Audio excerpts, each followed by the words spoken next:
Let the Spirit of the Lord come down.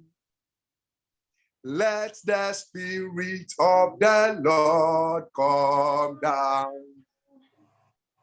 Let the Spirit of the Lord from heaven come down. Let the Spirit of the Lord come down. Let the Spirit Lord come down. Come down. Let the Spirit of the Lord come. Let the Spirit of the Lord from heaven come down. Let the Spirit of the Lord come down. Let the power of the Lord come down. Let the power of the Lord come down.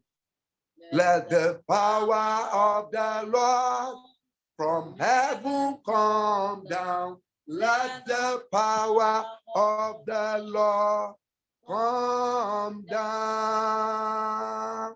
Ògo ni fún Ọlọ́run wa lókè ọ̀run. Hallelujah. Àkọlé òní tá ó máa sọ̀rọ̀ lé lórí òun ni ẹ dúró ṣinṣin nínú òmìnira náà. Stand firm in God's liberty. Ẹ dúró ṣinṣin nínú òmìnira náà.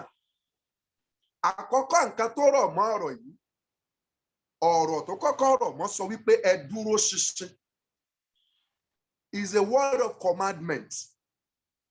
Ẹ dúró ṣinṣin is a word of commandment. Ṣé rí tí ọ̀rọ̀ yìí bá jáde sí ènìyàn, àwọn àyànfẹ́ ni ọ̀rọ̀ yìí máa ń jáde sí. Ọmọ Ọlọ́run ló ní ọ̀rọ̀ yẹn. Ta ló dẹ̀ ń sọ ọ̀rọ̀ yìí? Ọlọ́run ló sọ̀rọ̀. Ó ń sọ fún àwọn ọmọ ẹ̀ pé ẹ dúró ṣinṣin nínú òmìnira náà. Tẹ́ bá kíyèsí dáadáa, Ọlọ́run kì í sọ̀rọ̀ kó sọ ọ́ lásán. Òun la máa ń pè ní Ọlọ́run asọ̀rọ̀ṣẹ. Galatians chapter 5 verse 1. Ẹ gbọ́ ohun tá a fẹ́ ṣiṣẹ́ lé lórí nìyẹn mà. Tá a fẹ́ ṣiṣẹ́ lé lórí nìyẹn sà. Kí lohun tó sọ? Nítorí náà. Nítorí náà. Ẹ dúró ṣinṣin nínú òmìnira náà. Ẹ dúró ṣinṣin nínú òmìnira náà. Èyí tí Kristi fi sọ wá di òmìnira. Èyí tí Kristi fi sọ wá di òmìnira. Kí ẹ má sì ṣe tún fi ọrùn bọ àjàgà ẹ̀rù mọ́. Hallelujah. Ṣé rí ibẹ̀ yẹn ní ọ̀pọ̀lọpọ̀ àwọn Kìrìsìtẹ́nì ti miss, ọ̀pọ̀lọpọ̀ àwọn èèyàn ti miss. Bíbélì sọ wípé tètè kọ́kọ́ lépa ìjọba Ọlọ́run náà. Èyí tó kù a ó fi fún ọ. Tètè kọ́kọ́ lépa ìjọba Ọlọ́run náà. Èyí tó kù a ó fi fún ọ. Now, ó wá sọ fún wa wípé ẹ dúró ṣinṣin. Stand firm. Ó túmọ̀ sí wípé tá a bá ní kí èèyàn dúró ṣinṣin, nǹkan kan wà tó jẹ́ pé ó lè fẹ́ gbé èèyàn ṣubú. Ohun yẹn ti rí nǹkan yẹn ṣáájú. Ó wá jẹ́ kó yé wa wípé ó ní ẹ dúró ṣinṣin. Stand firm. It is a warning and a word of commandment. It is a warning and the word of commandment. Ó ní ẹ dúró ṣinṣin. Ṣé mọ̀ pé tí ò bá ní fẹ́ ká dúró ṣinṣin, ó sọ pé ẹ dúró nínú òmìnira. Ohun tí ó jáde nìyẹn. Yóò sọ wípé ẹ dúró nínú òmìnira. Ṣùgbọ́n ó sọ wípé ẹ dúró ṣinṣin nínú òmìnira náà kí ó tó lè sọ wípé stand firm. Ẹ dúró ṣinṣin. Ó túmọ̀ sí wípé ohunkóhun lè wá láti wá àtáàkì wa, láti wá wípé kóhun bì wá wó bí àwọn ìṣòro lọ́tún, ìṣòro lósì tí èèyàn máa ń dojúkọ. Yóò wá mú èèyàn bójú ẹ̀yìn kóhun padà sẹ́yìn. Bíbélì dẹ̀ sọ̀rọ̀ kan. Ó ní kò sí ẹni tí ń fọwọ́ lé ohun ìtúlẹ̀ tí tún bojú ẹ̀yìn mọ́. Hallelujah. Ẹni tí ń fọwọ́ lé ohun ìtúlẹ̀ tí tún bojú ẹ̀yìn mọ́. Ẹ kíyèsí mà. Gbogbo wa pátápátá àti ọkùnrin àti obìnrin ni Bíbélì jẹ́ kó yé ẹ̀yẹ wa. Ó ní gbogbo ènìyàn ni ó ṣáà ti ṣẹ̀, sì ti kùnà ògo Ọlọ́run. Now, níbì kan ló wá ti gbé fún wa ní òmìnira yìí. Ó ní ẹ dúró ṣinṣin nínú òmìnira náà. Some people don't understand what we mean by liberty or freedom. Some people just take it for granted. ẹlòmíì ó kàn sọ wípé ṣe bí òmìnira ni kò sí nǹkan tó ní ṣe òmìnira náà ni. Now mo fẹ́ kí a wo ìwé kan tí ó sọ̀rọ̀ yẹn, that is John chapter 8 verse 36. Mo fẹ́ mú ìdí ẹ̀ mọ́ ọ̀rọ̀ yẹn 8:36 kí ló ń tó sọ. Nítorí náà bí ọmọ bá sọ yín di òmìnira. Bí ọmọ bá sọ wá di òmìnira. Ẹ ó di òmìnira ní tòótọ́. If you don't have Jesus in your life, then you can't gain that liberty. If you don't have him in your life, if you don't have Jesus in your life, then you can't gain that freedom. What you need firstly is the freedom. And before you gain that freedom is Jesus Christ. Ohun àkọ́kọ́ tó nílò ni òmìnira. Ṣùgbọ́n kó tó lè rí òmìnira gbà, ó nílò Jésù. Láì kò sí ẹ̀mí mímọ́, ó ní kòròfo ní ènìyàn. It is not about we are shouting freedom and we want to be free from bondage. Ẹni tó yẹ kó gbà wálẹ̀, a ò gbà á gbọ́, a ò gbà sínú ayé wa. Ẹ dúró ṣinṣin nínú òmìnira náà. Ǹjẹ́ mọ̀dí tí ọ̀pọ̀lọpọ̀ ẹlòmíì ò ṣe kí n dúró ṣinṣin? Wọn ò tẹ̀lé ohun yẹn. Mo sọ ṣáájú, mo ní ọ̀rọ̀ àṣẹ ni. Ọlọ́run pa láṣẹ fún wa, ó ní ká dúró ṣinṣin nínú òmìnira náà. Kí ọ̀rọ̀ ṣinṣin tó lè jáde, ẹ dúró ṣinṣin. Ó túmọ̀ sí wípé ẹ máa expect nǹkan, ọ̀pọ̀lọpọ̀ nǹkan lè fẹ́ wá bì yín wò. Ẹlòmíì ìṣòro kékeré lójoojúkọ. Ẹlòmíì ó wà ní ojú ọ̀nà. Ẹlòmíì ó wà nínú wàhálà dé lọ́tùn ó dé lósì. Àwọn ìṣòro tí ó dojúkọ ẹlòmíì yìí, òun ni ò jẹ́ kóun náà lè dúró ṣinṣin. Ó ti wá gbàgbé ọ̀rọ̀ rẹ̀ tó sọ. Ó ní ẹ dúró ṣinṣin nínú òmìnira náà. Nǹkan dùn fún ẹlòmíì lọ. Ayọ̀ kúnnú ọkàn rẹ̀. Ó ń sùn, ó ń jí. Ẹlòmíì ti tọwọ́ bọ ohun tí ò yẹ kó tọwọ́ bọ̀. Òun ni a fi gbà kúrò nínú òmìnira tí ó wà. Bíbélì jẹ́ kí nǹkan kan yé wa. Ó ní olè kì í wá láti wá ṣe kíni? Láti wá báyàn ṣọ̀rẹ́ o, àbí ó wá fún ẹ ní nǹkan. No, ó wá láti wá parun àti láti jalè àti láti bàjẹ́. Iṣẹ́ wọn nìyẹn. So wọ́n ti gba ọ̀pọ̀lọpọ̀ ẹlòmíì kúrò nínú ìrìn àjò ìdúró ṣinṣin rẹ̀. Wọ́n ti tàn wọ́n kúrò nínú òmìnira. Ló fi sọ fún wa wípé má ṣe jẹ́ kí ẹnikẹ́ni kí ó tàn yín jẹ. Hallelujah. Ẹ má ṣe jẹ́ kí ẹnikẹ́ni kí ó tàn yín jẹ. Ẹ dúró ṣinṣin nínú òmìnira náà. Àwọn wo wá gan ni wọ́n ní ìdúró ṣinṣin yìí? Àwa àti àwọn ẹni tí wọn ò tí ì gbára wọn gẹ́gẹ́ bí Kristẹni. Àwa gangan la ní ohùn yìí. Bàbá ń bá ọmọ sọ̀rọ̀, ó ní ọmọ mi dúró ṣinṣin. Mo ti fún ọ ní òmìnira o. Nǹkan tó wá nílò ní wípé dúró nínú ẹ̀. Má jẹ́ kí ẹsẹ̀ ẹ kó yẹ̀. Kò sí nǹkan náà tó lè máa bọ̀. Má jẹ́ kí ẹsẹ̀ ẹ kó yẹ̀. Ẹ kíyèsí nǹkan kan sà. Ẹ kíyèsí nǹkan kan mà. Nígbà tí àwọn ọmọ Ísírẹ́lì ń lọ, Ọlọ́run lòun ó fún wọn lómìnira. I want everyone to be much attentive at this area. Ọlọ́run ṣèlérí fún wọn pé yọ̀ǹda àwọn ènìyàn mi jẹ́ kí wọ́n máa lọ. Fáráò wá fi wọ́n sílẹ̀. Wọ́n bá bọ́ sọ́nà. Bí wọ́n ti ń lọ, Ọlọ́run ti fún wọn ní òmìnira. Inú wọn ń dùn, ayọ̀ wọn kún. Everybody were rejoiced. Everyone were full of joy. People are rejoicing. Wọ́n wí pé látijọ́ yìí a kúrò nínú oko ẹrú, a ti rí òmìnira, a ti gba freedom.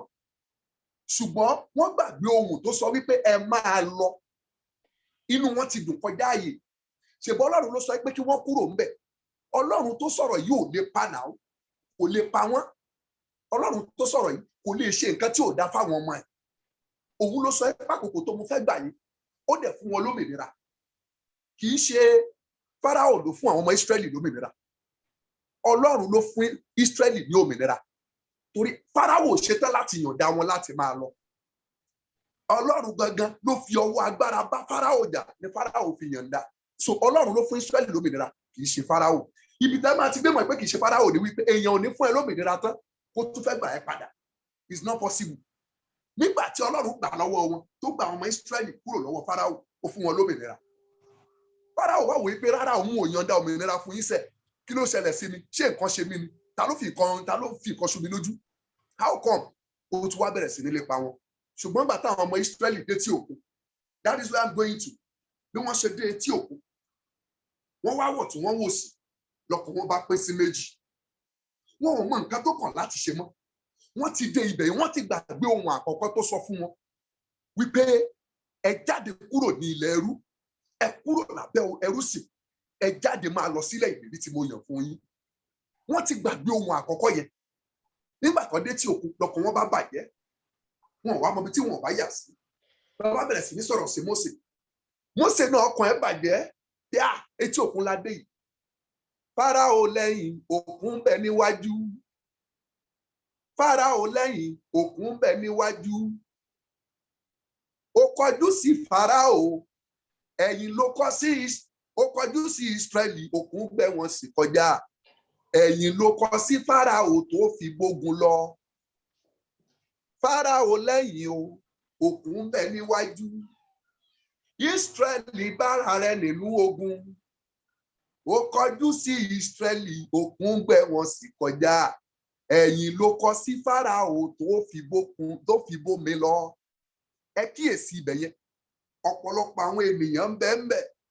Àtọkùnrin, àtobìnrin, àtọmọdé àti àgbà. Gbogbo ènìyàn pátá ló ń bẹ ń bẹ.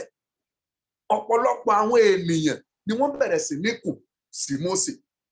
Wọ́n ti gbàgbé ohun yẹn. Ohun yìí lèmi náà wá padà wá sọ ní ìsìn. Ohun yẹn sọ wípé ẹ dúró ṣinṣin nínú òmìnira náà. Stand firm in God's liberty. Ẹ dúró ṣinṣin nínú òmìnira náà. Bí Ọlọ́run bá lè ní ká dúró ṣinṣin nínú òmìnira yẹn, ó túmọ̀ sí wípé nǹkan kan ń bọ̀ tó lè fẹ́ bì wá wó. Nǹkan kan ń bọ̀ tó lè fẹ́ attack wa. Ó ní ká get ourselves prepared.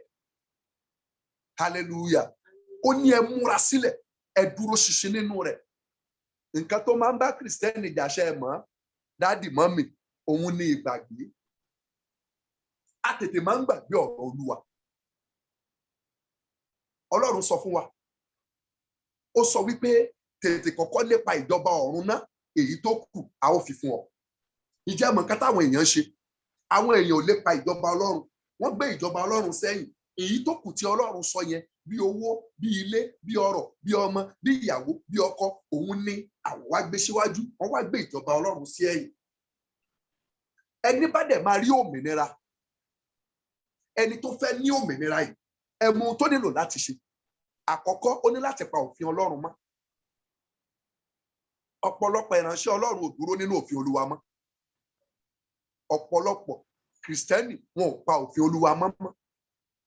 Àtọkùnrin, àtobìnrin, àtọmọdé, àtàgbà, oníkálukú wá ń ṣe ohun tó wù ú. A dẹ̀ sọ pé a fẹ́ òmìnira. A dẹ̀ sọ pé a nílò òmìnira. Ẹ jọ̀ọ́, ẹni tí ó bá wa sọ̀rọ̀ tá a wá ròkì, tá ò gbọ́ tiẹ̀, ṣóhun la fẹ́ képe fún òmìnira tó máa fún wa lómìnira. Ẹ jẹ́ àkọ́kọ́ béèrè lọ́wọ́ ara wa sà. Ẹ jẹ́ àkọ́kọ́ béèrè lọ́wọ́ ara wa mà. Ẹni tá a ti fẹ́ pè gan tó sọ pé ká dúró ṣinṣin nínú òmìnira náà yìí. Ǹjẹ́ àwa gan ti ẹ̀ pa òfin rẹ̀ mọ́? Ǹjẹ́ àjọ rẹ̀ pẹ̀lú Jésù? Ǹjẹ́ àwa gan jẹ́ ọ̀rẹ́ Jésù? Ǹjẹ́ a ti ẹ̀ pa òfin Jésù mọ́? That is one thing that is very important in our life as a Christian. Ǹjẹ́ a ti ẹ̀ pa òfin Olúwa mọ́? Do we keep his commandment? Did we? Pamọ́. Ọ̀pọ̀lọpọ̀ ló wá ń ṣe ohun tó wù ú. Ọ̀pọ̀lọpọ̀ àfi ayé ohun tí Olúwa ò rán wọn ni wọ́n ń tọwọ́ bọ̀. Lórúkọ láti Jésù a ò ní jẹ̀bi. Àánú Ọlọ́run kò ní fi wá sílẹ̀. Ẹ kíyèsí ìwé Jòhánù orí kẹfàdínlógún chapter 14, 23 to 24. 23 to 24. Kí ni ohun tó wí mà? Jésù dáhùn, ó wí fún un pé. Jésù dáhùn, ó wí fún wọn pé. Bí ẹnìkan bá fẹ́ràn mi. Hallelujah. That is where I'm going to. Did you love Jesus? Did you love Jesus? Sọmọ ọkọ ni wá àbọ̀mọ àlè. Ṣé àwa yìí tiẹ̀ jọmọ ọkọ àbọ̀mọ àlè ni wá? Ṣé ìfẹ́ ti Jésù ló wà lọ́kàn àbí ìfẹ́ owó? Ṣé ìfẹ́ ti Jésù làwa ń tẹ̀lé àbí ìfẹ́ owó? ṣé bí Jésù ṣe tò ó sílẹ̀ fún wa náà la ṣe ń tẹ̀lé. Ìwé orin wa kan sọ wípé ìpìnlẹ̀ tí Jésù fi lélẹ̀ léyìí tí bàbá aládùúrà ń tọ́. Kì í ṣe gbogbo bàbá aládùúrà dẹ̀ ló ń tọ̀ mọ́ o. Kì í dẹ̀ ṣe gbogbo ọmọ ìjọ gan ló ń tẹ̀lé ìpìnlẹ̀ yẹn. Ìpìnlẹ̀ tí Jésù fi lélẹ̀ léyìí. Ẹ gbọ́ gbólóhùn ọ̀rọ̀ yẹn tí bàbá aládùúrà ń tọ́. Kì í ṣe gbogbo bàbá aládùúrà dẹ̀ ló ń tẹ̀lé ìpìnlẹ̀ yẹn. Kò dẹ̀ ṣe gbogbo wọn dẹ̀ ló ń tọ̀ mọ́. Kì í ṣe gbogbo wọn dẹ̀ ló ń bá rìn. Lórúkọ Jésù mo gbà á ládùúrà fún yín. Gbogbo ipá àti agbára òkùnkùn tó lóun ó gba òmìnira lọ́wọ́ yín ní ọ̀nà kan àbí ìkejì. Lórúkọ Jésù Kristi ti Násárẹ́tì, ilẹ̀ gbèrú agbára bẹ́ẹ̀ mì. Àṣà àti kọ̀wé rẹ̀ wípé inú àlàáfíà Olúwa ń bẹ lára wa àti nípa iná rẹ̀ la mú wa lára dá. Gbogbo ọwọ́ agbára tó lóun ó gba òmìnira kúrò lọ́wọ́ rẹ̀, àbóhùn ó gbà ọ́ kúrò nínú òmìnira láti fìyà jẹ ọ́. Lórúkọ Jésù lónìí Ọlọ́run gba agbára lọ́wọ́ wọn. Mami, dádì, ẹ gbọ́ o, láì kò jẹ́ wípé ó wà nínú Jésù, Jésù dẹ̀ wà nínú rẹ̀, yóò léwu. Ẹni bá máa dúró ṣinṣin nínú òmìnira náà, ó nílò Jésù. Ẹ̀dá tí ó bá dúró ṣinṣin nínú òmìnira náà, ó nílò Jésù. Thank God, nígbà tí màmá wa nínú Olúwa tí wọ́n sọ̀rọ̀ kan ní ìsìn, wọ́n ní platform yìí kì í ṣe fún owó. Very good. Wọ́n ní platform yìí gan kì í ṣe fún owó. Ǹjẹ́ mọ̀ pé ọ̀pọ̀lọpọ̀ ni ò ní tẹ̀lé ohun Olúwa, wọ́n á dẹ̀ ṣe ìfẹ́ ti inú wọn. Ọ̀pọ̀lọpọ̀ àdúró ohun tí wọ́n fẹ́ ṣe ni wípé wọ́n fẹ́ ṣe é láti inú wọn kọ́kọ́. Wọ́n kọ́kọ́ ṣe é kó please wọn, wọn ò ṣe é láti please Ọlọ́run. Wọn ò ro ìjìyà tó ń bẹ ńbẹ̀. Wọn ò ro nǹkan tí wọ́n dojúkọ. Wọn ò tiẹ̀ fẹ́ jẹ̀yà kankan rárá. Ẹlòmíì ò tiẹ̀ fẹ́ dúró ṣinṣin. So for you to stand firm in his liberty, in his freedom, you need Jesus. Láti lè dúró ṣinṣin nínú rẹ̀, dáàdì, mọ́mì, bọ̀dá, àǹtí, a nílò Jésù. A kò lè ṣe nǹkan kan láìsí Jésù nínú ayé wa. Iṣẹ́ àmì àti iṣẹ́ ìyanu kankan ò lè farahàn láì jẹ́ wípé a gba Jésù. Ọ̀pọ̀ tí ẹ̀ ní ó pè é, ṣùgbọ́n thank God, Jésù sọ wípé ọ̀pọ̀ ní yóò pè mí ní ọjọ́ náà wípé Olúwa, Olúwa, ní orúkọ rẹ ni àwa ń gbàlà, ní orúkọ rẹ ni àwa ń wòsàn. Èmi yóò wí fún ọ pé kúrò níwájú mi, ìwọ oníṣẹ́ ẹ̀ṣẹ̀, mi kò mọ̀ ọ́ rí. Àwọn wo gan ni ó máa wá dúró níwájú ẹ̀? Àwọn wo gan ni wọ́n fẹ́ dúró nínú òmìnira? Àfi ẹni tí ó bá ní Jésù. O ò lè fara lásán dúró ṣinṣin. O ò lè fi bàǹtẹ́ ó ń dè dúró ṣinṣin nínú òmìnira rẹ̀. O ò lè fi gbẹtugbẹtu àbí olúgbòhùn dúró ṣinṣin nínú òmìnira rẹ̀. Ohun tó nílò láti dúró nínú òmìnira òun ni Jésù. O nílò ẹ̀mí mímọ́ láti dúró nínú òmìnira náà. So tí o Bíbélì sọ pé láì kò sí ẹ̀mí mímọ́ kòròfo ní ènìyàn. So if you don't have the Holy Spirit, if you don't have Holy Spirit in you, if you don't allow Holy Spirit to work in you, then you are nothing. Kì í ṣe ló kọ̀ dàbí kí n bá ní olóhùn gooro lásán tí ò sí iyè nínú ẹ̀. So fún wa láti rí òmìnira, láti lè dúró ṣinṣin nínú òmìnira náà, a nílò ẹ̀mí mímọ́. A nílò Jésù. Hallelujah. A nílò Jésù.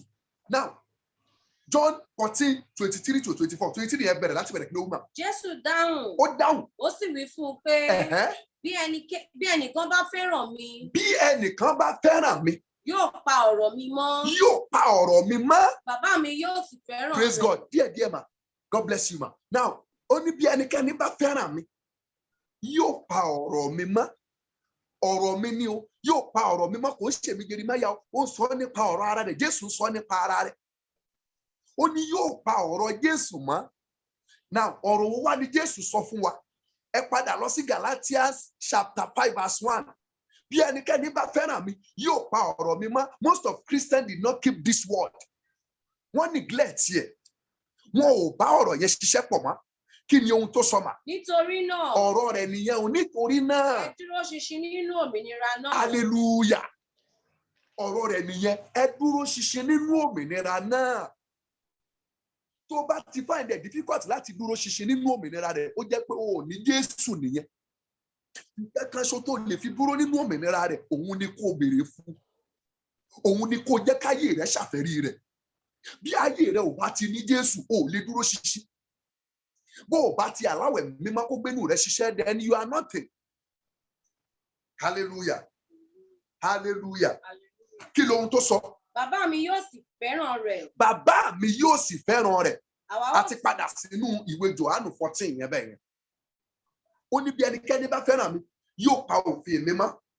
Ǹjẹ́ àwa ń pa ọ̀rọ̀ Jésù mọ́? A dẹ̀ fẹ́ dúró ṣinṣin nínú ẹ̀. Yes. Bàbá mi yóò sì fẹ́ràn rẹ̀. Bàbá mi yóò sì fẹ́ràn rẹ̀. Hallelujah. Ṣé rí ọ̀rọ̀ tòní? Ọ̀rọ̀ tí Olúwa fẹ́ ká sọ la mú wá. Ọ̀rọ̀ òmìnira ni. Ṣé dẹ̀ rí ọ̀rọ̀ òmìnira? Ó máa ń bọ́rìn létí èèyàn. Ọ̀rọ̀ òmìnira kì í dùn tààrà létí ènìyàn. Ṣùgbọ́n bí èèyàn bá ṣí ọkàn rẹ̀ láti gbà, yóò fún ní ayọ̀ kíkún. Bíbélì sọ pé a ò lè fi ọpọlọ. You cannot relate with God with your brain. You can only relate with God through your heart. Bí ọkàn rẹ bá lè gbà á ni o. Nígbà náà ló máa tó lè mọ nǹkan tí ọ̀rọ̀ yìí jẹ́. The word freedom, the word liberty, òmìnira, òmìnira. Ẹ kíyèsí. Ọ̀pọ̀lọpọ̀ ló wà nínú ẹrú sí. Tó o bá fẹ́ mọ̀ nǹkan tá à ń pè lómìnira tá à ń jórí ọ̀fẹ́ ẹ̀ báyìí. A ó pa wá lára dá. A ó dé wá ládé ògo. A ó sì gbé wa níyàwó nílé ògo lọ́dọ̀ bàbá. A ó pa wá lára dá. A ó dé wá ládé ògo. A ó sì gbé wa níyàwó nílé ògo lọ́dọ̀ bàbá. Àwọn wo gan ni wọ́n nílò ẹ̀? Ìyẹn àwọn ẹni tí wọ́n pa òfin rẹ̀ mọ́. Ẹ kíyèsí. Ó ní mò ń bọ̀ wá. Mo fẹ́ lọ pèsè àyè sílẹ̀ fún àwa wọ̀nyí ni o. Ìtorí ẹ̀ ló fi ní ká dúró ṣinṣin nínú òmìnira náà. Ó ní èmi ń bọ̀ wá. Mo fẹ́ lọ pèsè àyè sílẹ̀ fún yín. That is the reason why tó sọ pé dúró ṣinṣin nínú òmìnira yẹn. Ó fún wa torí nígbà tó bá máa padà wá kó má ṣaláì bá wa nínú òmìnira yẹn. Hallelujah. Ó ní ẹ̀yin yóò pa òfin mi mọ́. Kí wá lòfin rẹ̀? Kí ni ọ̀rọ̀ rẹ̀? Ó ní ẹ dúró ṣinṣin. Ẹ dúró ṣinṣin. Yálà ìwọ jẹ́ Kristẹni, olùdásílẹ̀ ni, o kì í ṣe olùdásílẹ̀, akọrin ni, o kì í ṣe akọrin, alùlù ni, o kì í ṣe alùlù. Kristẹni ni ọ́ àbí ìwọ kì í ṣe Kristẹni. Dúró nínú òmìnira náà. Kí ló wá lè fi dúró nínú ẹ̀? Ta lẹni tó fún wa lómìnira? Jésù. Láì kò sí Jésù, kò sí òmìnira. Take it or leave it. Tí ò bá ti sí Jésù, kò sí òmìnira. Jésù, òmìnira, òmìnira, Jésù. Àwọn méjèèjì jọ wà papọ̀ ni. O ò lè yà á. Hallelujah. O ò lè yà kúrò nínú ẹ̀. Now, ẹ jẹ́ ká wo ìwé kan tó tọ́ wa sọ́nà lórí ẹ̀. Ìwé Jeremáyà ni. Àti ìka ibẹ̀ yẹn tán. Àìtí ìka ibẹ̀ yẹn tán. Mo kàn fẹ́ ká sáré wo ìwé kan nínú ìwé Jeremáyà. Jeremáyà orí 6. Jeremáyà orí 6. Ó sọ ohun tó lágbára púpọ̀ tí gbogbo wa náà dẹ̀ nílò láti mọ̀. Orí 6 ẹsẹ̀ 14. Jeremáyà chapter 6 verse 16. Báyìí ni Olúwa wí. Báyìí ni Olúwa wí. Ẹ gbọ́ dáadáa o. Ẹ jẹ́ ká gbọ́ ibẹ̀ yẹn ká lè understand ẹ̀. Ẹ jẹ́ ká gbọ́ ibẹ̀ yẹn dáadáa. Now, ó ní báyìí ni Olúwa wí.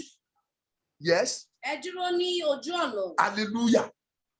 Ẹ dúró. Now, ẹ padà ẹ jẹ́ ọ̀rọ̀ tá à ń sọ̀rọ̀ yìí lónìí. Ó sọ wípé ẹ dúró ṣinṣin nínú òmìnira náà. Now, ibi báyìí wá fọ́ ọ̀rọ̀ yẹn fún wa dáadáa. If you don't understand before, now I want you to read this place in spirit. If you are with your Bible, please open to Jeremiah chapter 6 verse 16. Ó ní ẹ dúró ní ojú ọ̀nà. The reason why tí àwọn èèyàn tí wọ́n fi miss òmìnira yẹn tí wọn ò fi lè dúró ṣinṣin ẹ máa gbọ́ ibẹ̀ ní ìsìn. Yes, kí ló sọ? Ẹ dúró ní ojú ọ̀nà. Ẹ dúró ní ojú ọ̀nà. Kí ẹ sì wò ó. Kí ẹ sì wò ó. Look at it. Ẹ wò ó. wíwò tó sọ ó ní ẹ wò ó yes. kí ẹ sì béèrè ojú ọ̀nà ìgbàanì. ẹ wá béèrè ojú ọ̀nà ìgbàanì ó túmọ̀ sí wípé ọ̀pọ̀lọpọ̀ ojú ọ̀nà ló wà oríṣiríṣi òmìnira ló máa bá pàdé Sátánì gan lè dé ó lè sọ pé òun fún ẹ lómìnira kúrò níbi kan tó wà ó lè rò ipò tí fẹ́ gba òmìnira ìyẹn ló máa ṣe ọ̀pọ̀lọpọ̀ àwọn ìránṣẹ́ àwọn kan tí Sátánì ti lọ fún ní òmìnira irọ́ ẹ gbọ́ wípé àmì ò lè ṣe mi ò ẹ̀mí mímọ́ sọ wípé mi ò gbọ́dọ̀ sàn lábẹ́ ẹni yìí mọ́ ẹ̀mí mímọ́ sọ pé mi ò gbọ́dọ̀ ṣiṣẹ́ ìránṣẹ́ lábẹ́ ẹni yìí mọ́ wọ́n ti fún mi lómìnira ó ní mo ti gba òmìnira kémi náà lọ tẹ́ pẹpẹ ẹ dúró ṣinṣin nínú òmìnira náà yóò wá kúrò nínú ẹ̀ torí pé kò fẹ́ kúrò ńbẹ̀ Sátánì fún ní òmìnira òun náà wà irú wọn ni ó wà padà nígbà tó bá débẹ̀ Sátánì wà padà lẹ́yìn ẹ̀ pé torí pé irọ́ Ọlọ́run kọ́ ló fún un lómìnira ó ní ẹ dúró ní ojú ọ̀nà kí ẹ sì wò ó yes. èwo ni ọ̀nà dídára. èwo ni ó ní ká béèrè ojú ọ̀nà ìgbàanì èwo ni ọ̀nà dídára ṣé gbogbo agan láti ẹ̀ ń béèrè nípa òmìnira tá à ń rí èèyàn kan wà níbi iṣẹ́ kan ó ń ṣiṣẹ́ ń bẹ̀ for so many years wọn ò fún ní ìgbéga rí wọn máa ń pín ìgbéga tó máa ń pín promotion bẹ̀ kò kí n kàn án Kírísítẹ́nì dẹ̀ ni kì í ṣe pé kò ń gbàdúrà òun náà ń gbàdúrà dójú àmì Olúwa ní kí n sọ àsọtẹ́lẹ̀ mo sọ gẹ́gẹ́ bí ẹni tí a fi rántí ò sì gbọdọ̀ ní àtakò gbogbo agbára tó lóun ó gba òmìnira lọ́wọ́ rẹ̀ tó mọ̀ pé o ní òmìnira tó wá fẹ́ tàn ọ́ kúrò nínú òmìnira tó wà lórúkọ Jésù ilẹ̀ ó gbé agbára bẹ́ẹ̀ mẹ́ mo wí ní orúkọ Olúwa ilẹ̀ máa gbé agbára bẹ́ẹ̀ mẹ́ now ẹni tí wà níbi iṣẹ́ yẹn for years wọn ò fún lómìnira òmìnira tí mo túmọ̀ sí pé wọn ò fún ní ìgbéga ẹ dẹ̀ mọ̀ pé ìwúrí èèyàn ní kọ́kọ́ fún èèyàn ní ìgbéga ni èèyàn kan wá dé oríṣẹ́ takuntakun tó máa ń ṣe ó kàn wá ní àpẹẹrẹ dídúró ṣinṣin nínú òmìnira àti títan ènìyàn kúrò nínú òmìnira hallelujah now ẹni yìí ti wá wà ń bẹ̀ for so long years ti gorí ọdún ti gorí ọdún years upon years èèyàn kan wá ní òun rí i pé iṣẹ́ yẹn ó ṣiṣẹ́ takuntakun jọ ṣé o lè wá bá mi ṣe ní company mi èló ni wọ́n fún ẹ bí báyìí ẹ dẹ̀ wá wò ẹni tó ní company yẹn ó ṣe pé kò ríṣẹ́ takuntakun ẹ̀ ibi tó ti ṣiṣẹ́ tẹ́lẹ̀ ẹni yẹn fẹ́ relocate kò wá fẹ́ fún ní promotion ó fẹ́ yànda iléeṣẹ́ yẹn fún pátápátá nítorí pé ó ń rò lọ́kàn ẹ̀ pé kí ẹni tó lè handle iṣẹ́ òun báyìí ó túmọ̀ sí pé tóun bá tiẹ̀ fún níbi iṣẹ́ ìgbà handle ẹ̀ jù báyìí lọ òun ò mọ̀ ìwọ náà gẹ́gẹ́ bí Kristẹni èmi gẹ́gẹ́ bí Kristẹni a ò mọ̀ ìlérí tí bàbá ní fún wa a ò mọ̀ nǹkan tí bàbá ń bọ̀ wá gbé fún wa ni Sátánì bá rán ìránṣẹ́ yẹn dé ló bá torí Sátánì ti rí ìṣáájú ẹ̀ wípé òun ni wọ́n fẹ́ fún wọ́n fẹ́ gbé iléeṣẹ́ yẹn fún ni Sátánì ló bá rán yẹn wá ló bá ní èlò ni wọ́n fún ẹ ó ní wọ́n fún òun lóye báyìí ó lóun á dọ́gbù owó yẹn fún ẹ òun ríṣẹ́ takuntakun ẹjọ́ ṣó máa join ní company ni hallelujah somebody ṣàwárí ìránṣẹ́ yìí máa ń ṣe nǹkan kan ìfọ́kò tó gbé ẹ̀ ní ìgbésẹ̀ ó máa ń kọ́ fi ń tó Ọlọ́run létí ló bá gbàdúrà pé Olúwa ibi iṣẹ́ yìí ṣé kí n kúrò mo ti rí better offer yìí dẹ̀ jẹ́ nǹkan tó dùn gan wọ́n ní wọ́n máa dọ́bù owó mi Olúwa ṣé kí n máa lọ síbẹ̀ ó bá wò báyìí Olúwa ò sọ̀rọ̀ ló bá tún gbọ̀nà ọ̀dọ̀ àwọn ìránṣẹ́ Ọlọ́run òun ò gbóhùn Olúwa lórí nǹkan yìí ẹ jọ̀ọ́ bá mi gbàdúrà wọ́n dẹ̀ fún mi ní wọ́n ní àyè wà fún mi pé wọ́n fún mi ní ọ̀sẹ̀ kan kí n fi lọ rò ó àwọn ìránṣẹ́ Ọlọ́run pray ó bá kan pàdé ìyẹn sọ fún wípé ó lè kúrò ńbẹ̀ pé torí yẹn gbọ́ ipò náà máa dọ́gbù owó ìyẹn náà bèèrè lọ́wọ́ Olúwa dáadáa bóyá kò tilẹ̀ sí níwájú Olúwa ó lè kúrò ńbẹ̀ ó wá pe ìránṣẹ́ Ọlọ́run gbàtọ́ wá pe ìránṣẹ́ Ọlọ́run Olúwa sọ fún pé kó má kúrò níbi tó wà o pé kó dúró níbi tó wà ẹ wá mú ohun tí ìránṣẹ́ yìí ṣe ìránṣẹ́ tó wá invite ẹ̀ sí company yẹn ó wá tún pé ó kù ọjọ́ mẹ́ta nínú ọ̀sẹ̀ kan tó fún ó wá pé ẹ ló sà ṣé ẹ gbàgbé mo tún wá sọ pé bá tiẹ̀ wá ń rò owó yẹn ẹ má bínú mo máa dọ́bù ẹ̀ times 4 ẹ jọ ta ló máa gbọ́rù ẹ̀ tí ọkàn ò ní gbọgbẹ́ òun máa dọ́bù ẹ̀ times 4 ìránṣẹ́ ìbámu lẹ́tà kò tẹ̀ padà bèrè lọ́wọ́ Olúwa mọ́ ló bá bẹ̀rẹ̀ sí ní kọ ọjọ́ tó ń kọ lẹ́tà tó fẹ́ resign kúrò níbi iṣẹ́ ọjọ́ náà ni ọ̀gá náà ń kọ lẹ́tà tó ti pe lọ́ọ̀yà pé kí wọ́n pàdé láti yọ̀ǹda ibi iṣẹ́ yẹn fún ní ọjọ́ tó fẹ́ lọ submit resignation letter ẹ̀mí mímọ́ o bó ti ń wọlé lọ́ọ̀yà dẹ̀ ń wọlé ó jókòó lọ́ọ̀yà jókòó ẹ wá gbọ́ nǹkan tọ́gà béèrè ọ̀gá sọ pé you said you want to see me ó ní yes sir ó ní ṣé kò sí torí èmi náà fẹ́ rí ẹ tẹ́lẹ̀ kan tí mo ṣe pe lọ́ọ̀yà nìyẹn mo bá ní pé nǹkan tó ṣẹlẹ̀ ní pé mo tiẹ̀ fẹ́ wá rí yín ni sà ó ní ṣùgbọ́n bóyá kẹ́ kọ́kọ́ sọ nǹkan tí ó ní no ó lè sọ̀rọ̀ torí ọ̀rọ̀ tá a fẹ́ sọ náà ò gba kí n tó bá àbí kí n ṣe kí lọ́ọ̀yà excuse wa ó wá ní pé no kò need sà ẹ̀yin ènìyàn mi nínú Olúwa ọjọ́ yìí máa jẹ́ ọjọ́ tó lágbára púpọ̀ ìránṣẹ́ yìí máa ti gbóhùn èṣù òun ti correct resignation letter kó òun fẹ́ fi iṣẹ́ sílẹ̀ òun fẹ́ lọ sí tomati pé kó òun níta ẹ̀ fọ́ owó yẹn ọjọ́ náà gangan òun náà ni ọ̀gá yẹn pe lọ́ọ̀yà tó fẹ́ wí ìlú ẹ̀ ó ní kí lọ́ọ̀yà wà ń bẹ̀ òun ó yọ̀ǹda ibiṣẹ́ yẹn fún lórúkọ ẹ̀dẹ̀ ni kó fi máa rán ní ibiṣẹ́ yẹn lọ ìgbà tí ìránṣẹ́ yìí máa sọ̀rọ̀ ó ní sà ó ní ẹ má bínú with due respect sir mo ń wo àwọn nǹkan kan látijọ́ ìmọ̀ àwọn pé kí n pè yín ṣàkíyèsí ṣòun tí mo ní kò ṣe ṣòun tí mo bá ọ sọ tó bá lò ó ṣe o ta ni mo fẹ́ lọ sábà ìránṣẹ́ ìdúró ṣinṣin ní tòótọ́ ṣùgbọ́n 9 minutes ni Sátánì dé ní ìṣẹ́jú kan ṣo péré ó kù díẹ̀ kò bọ́ síbi ayọ̀ ní èṣù náà dé wáyé tó fi jẹ́ pé ó kù 3 days ní ìránṣẹ́ yẹn dọ́bù owó ẹ̀ ×4 kí ló dé tó wá jẹ́ pé ọjọ́ ìgbọ́lẹ̀ máa fi mọ̀ pé Sátánì ríran ju ọ̀pọ̀lọpọ̀ àwọn ọmọ Ọlọ́run lọ Bíbélì sọ pé àwọn ọmọ òkùnkùn gbọ́ nínú ìran wọn ju àwọn ọmọ ìmọ́lẹ̀ àwọn ọmọ òkùnkùn ṣáàgbọ́n ní ìran wọn ju àwọn ọmọ ìmọ́lẹ̀ lọ hallelujah ẹ kíyèsí dáadáa ó dẹ̀ fẹ́ rí òmìnira ó ti wà nínú ẹ̀ ṣùgbọ́n kò mọ nǹkan tó ń wà nínú ẹ̀ bó ṣe lágbára tó bẹ́ẹ̀ gẹ́lẹ́ ni èmi àti ẹ gẹ́gẹ́ bí Kristẹni àmọ́rú inú òmìnira tá a dúró sí àmọ́ ó ṣe lágbára tó wọ́n wá láti wá tàn wá láti fi nǹkan tí ò tiẹ̀ tó nǹkan kó fi gbà wá kúrò ńbẹ̀ láti fi nǹkan tí ò tiẹ̀ tó nǹkan kó fi ṣì wá kúrò lọ́nà òdè mọ́ ńlá tí bàbá rẹ̀ pípíẹ̀ sílẹ̀ fún ọ ló bá sọ̀rọ̀ fún ìránṣẹ́ yìí ó ní àtijọ́ yìí òun ti rí kó bá 17 years lòun ti wà nínú company yìí òun ò dẹ̀ àwọn tó bá òun bíbá wọn ju òun lọ pé ó dẹ̀ ń jẹ́ ìtìjú fún òun and nǹkan tí wọ́n sí àwọn ọmọ ìyàwó pé òun kàn rí pé òun ò bí nǹkan ṣe ń lọ lọ́sẹ̀ kó wá bá yín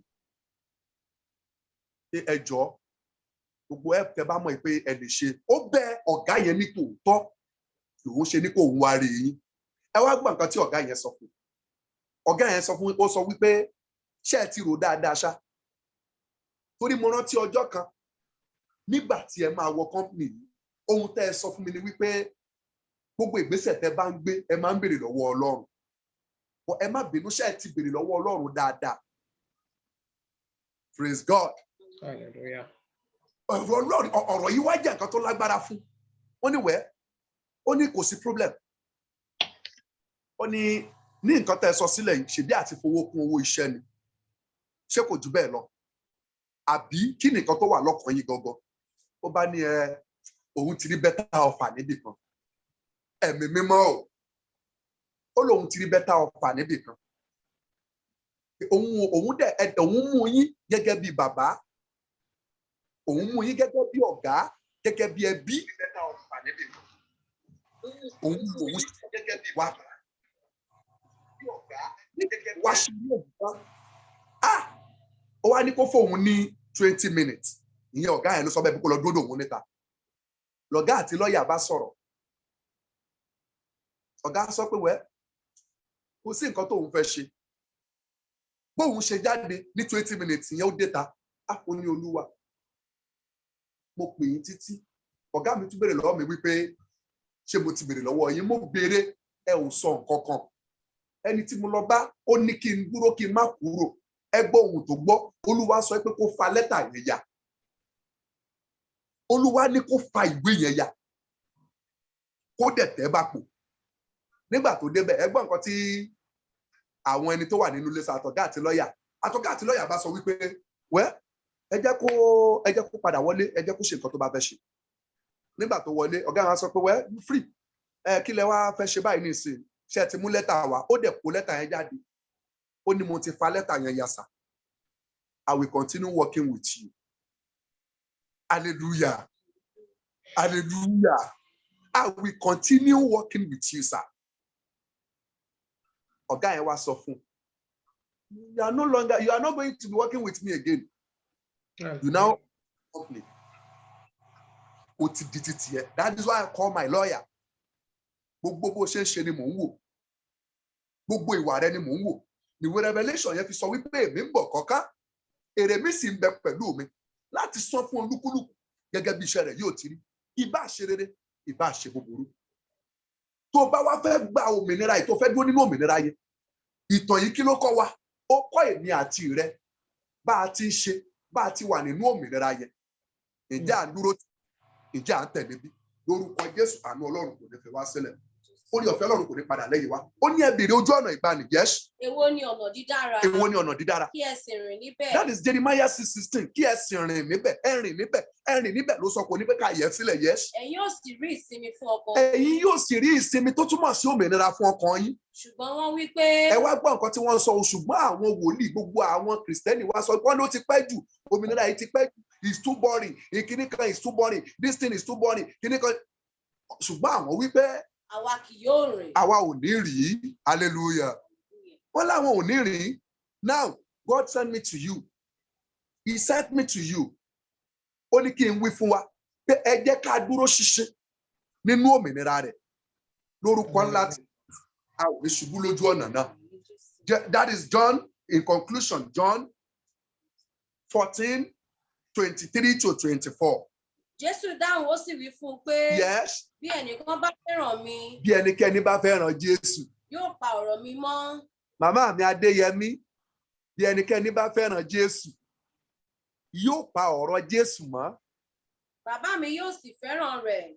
Mọ́mì, dádì, gbogbo olùwo prógráàmù tòní, bí ẹnikẹ́ni nínú wa bá fẹ́ràn Jésù, a ó pa òfin rẹ̀ mọ́. Yes. Bàbá mi yóò sì fẹ́ràn rẹ̀. Ó túmọ̀ sí pé lẹ́yìn ìgbà tá a bá ti pa òfin Jésù mọ́ ni bàbá rẹ̀ tó máa fẹ́ràn wa, which is God. Tá ò bá ti pa mọ́, Ọlọ́run ò lè fẹ́ràn wa. A ò lè gbádùn òmìnira yẹn. Ọ̀pọ̀lọpọ̀ wà nínú òmìnira ṣùgbọ́n wọn ò gbádùn ẹ̀ nítorí pé kí ni wọn ò tẹ̀lé òfin. Yes. Àwa ó sì tọ̀ ọ́ wá. Àwa ó sì tọ̀ ọ́ wá. A ó sì ṣe ibùgbé wa pẹ̀lú rẹ̀. Olóhun máa ṣe ibùgbé òun pẹ̀lú wa. God. Hallelujah. Hallelujah. Standing firm.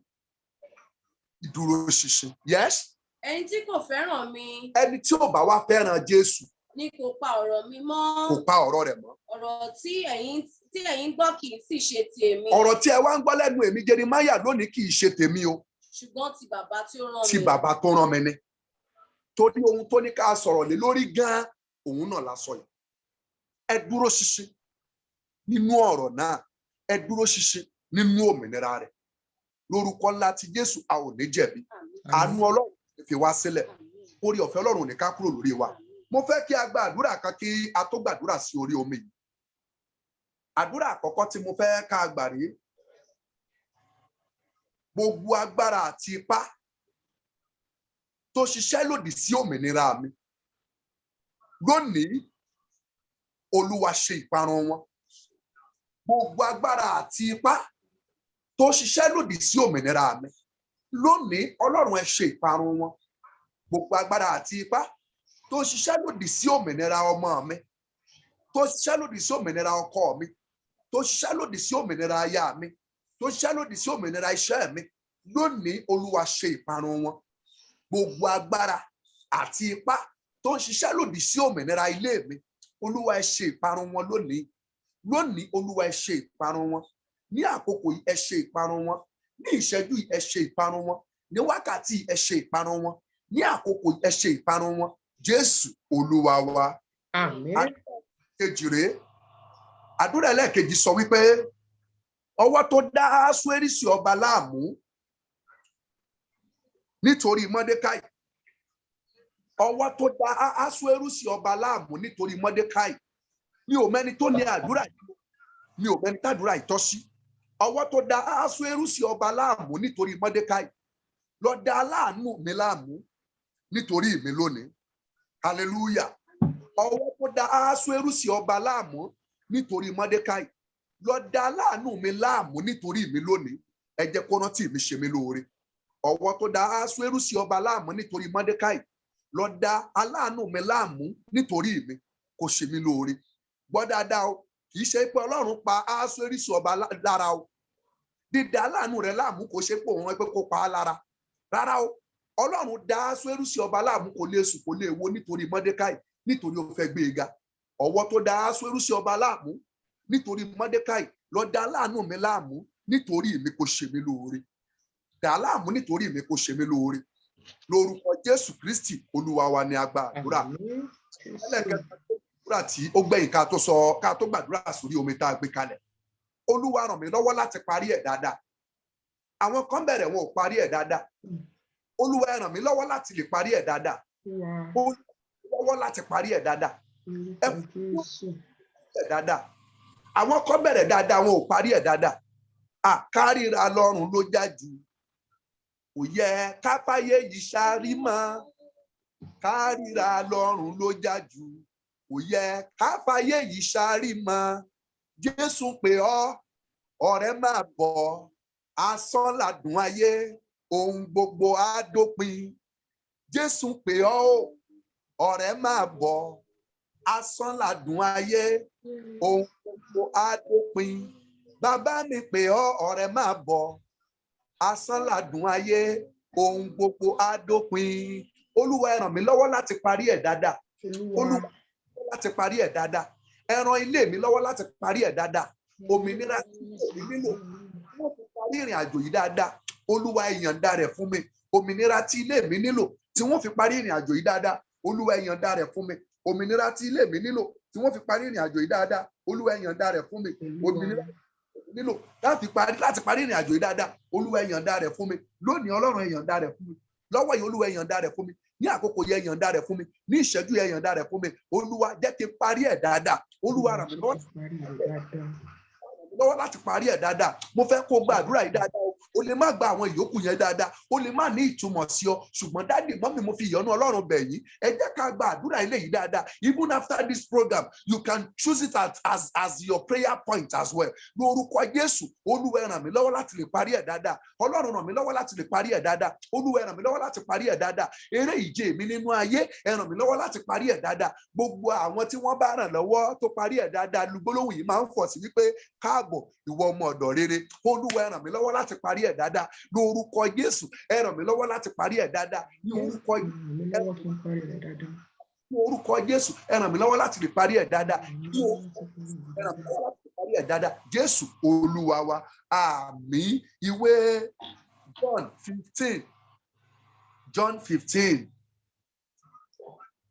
15 verse 1 kí lohun tí ó wí.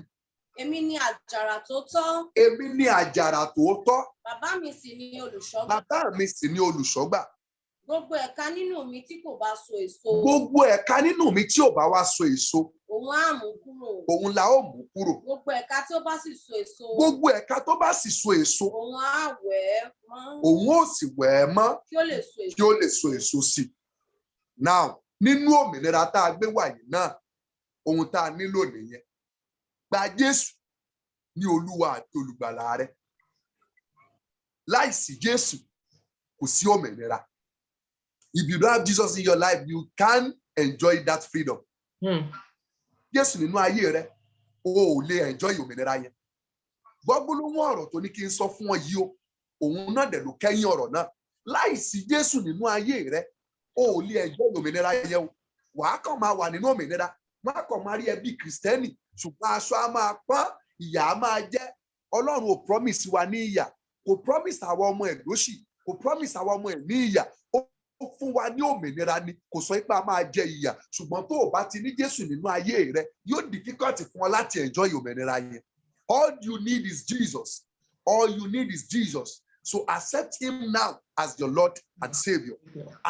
Accept Jesus Christ now as your Lord and Savior. Lórúkọ Jésù ojú òde tì ọ́. Lórúkọ Jésù àwọn ìjẹ̀bi a ò ní sọ ní gbogbo. Omi rẹ tó gbé kalẹ̀. Omi tó gbé kalẹ̀, òun náà ni èmi náà yóò wá gbàdúrà sí. Lẹ́yìn gbígbàdúrà sí omi yìí, mi ò mọ nǹkan tí o lè máa béèrè fún. Ṣùgbọ́n pẹ̀lú ọwọ́ agbára anointing láti ọ̀run, gbogbo orílẹ̀-èdè tó lè wà, ohunkóhun tó lè ti máa tọrọ tí ò tí ì bọ́ sí, nítorí prógáàmù tòní ó dẹ̀ máa padà bọ́ sí. Ìdí tó máa fi bọ́ sí rèé o, nítorí wípé kò sí ẹnikẹ́ni tó lè lé Ọlọ́run kúrò lórí ìtẹ́ pé kó dìde òun fẹ́ lo ibẹ̀. Ìdí tó máa fi bọ́ sí rèé, kò sí alágbára kan tó láti lé Ọlọ́run kúrò níbi ìjókòó rẹ̀. Mi ò tí ì rí onítọ̀hún.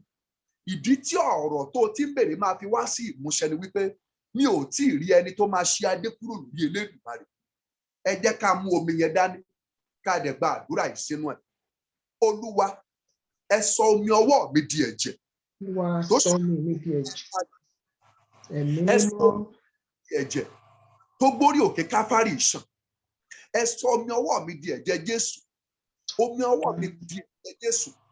Ṣẹ́rí tó bá kàn mu omi lásán tí kò sí ọwọ́ Jésù nínú rẹ̀.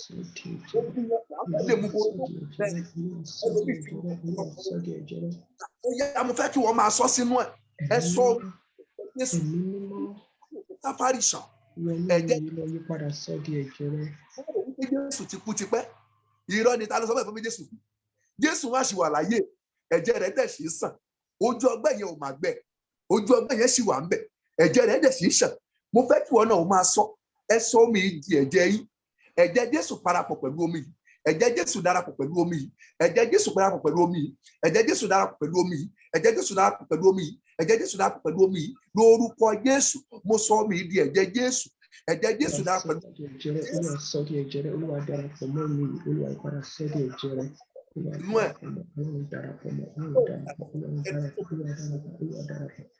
Mo wá fẹ́ kí wọ́n tó bèrè sínú omi. Mi mọ nǹkan tó ti ń bèrè ti pẹ́. All I need now is your faith. Mo wá fẹ́ kó bèrè sínú omi yẹn. Kò sí bí nǹkan yẹn tó powerful tó. Mo fẹ́ kó bèrè kó o dẹ̀ sọ kò sínú ẹ̀. Sọ ohun tó ń fẹ́ yẹn sí. Kó o dẹ̀ ní má jẹ̀ wú tì í. Má bá ẹnikẹ́ni sọ. After the program, nígbà tí mo mọ̀ ìpè Ọlọ́run máa ṣe fún ọ, your own òun ni wípé kó o jáde bí ọlọ́pẹ́ láti pe àwọn màmá wa. Gbọ́ dáadáa o, wà jáde bí ọlọ́pẹ́ wípé mo wo program yẹn, mo dẹ̀ bèrè nǹkan báyìí sínú omi yẹn. Kí ọjọ́ tí mo dá yẹn tó pé ọwọ́ Ọlọ́run dẹ̀ kan ọwọ́ mi. Lótìtọ́ ni pé Mọ́dékáì dá ọjọ́ ikú fún Ámánì dá ọjọ́ ikú fún Mọ́dékáì. Ṣùgbọ́n ẹ wo kí ọjọ́ tí Ámánì dá kó tó pé, ọwọ́ dẹ̀ yí ọwọ́ padà.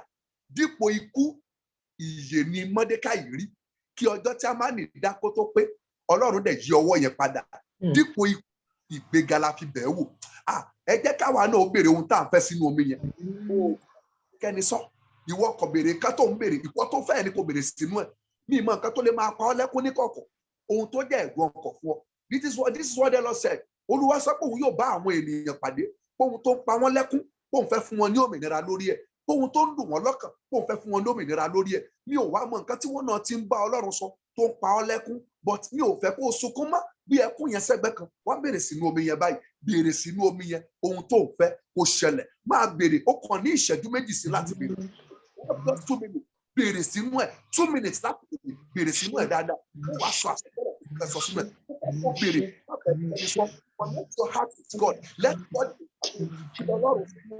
Ọlọ́run béèrè lórí omi yẹn. Just for God. Mo fẹ́ kó béèrè nínú ẹ̀. Béèrè lọ́wọ́ ẹ̀. Nígbà nǹkan báyìí ló ń fẹ́ kó ṣẹlẹ̀ nínú ayé rẹ̀. Fìgbàgbọ́ rẹ̀ béèrè sínú omi yẹn. Òdìgbà tó o bá rí mi náà, so tí béèrè báyìí, a ti ń lo ìṣẹ́jú méjì tẹ́lẹ̀. Kò dìgbà tó o bá rí mi o.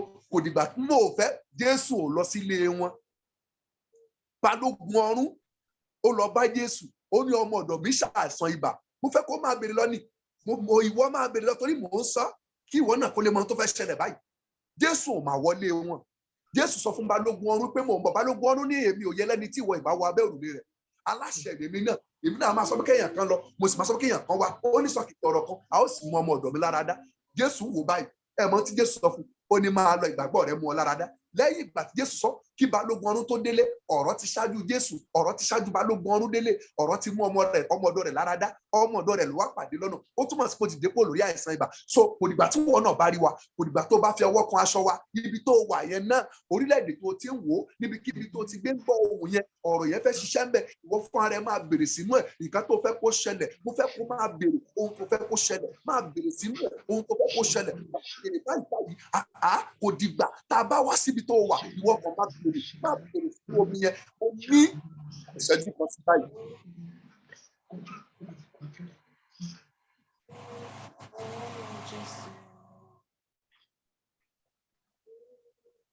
Ó ní ìṣẹ́jú kan sí o. 40 seconds to go.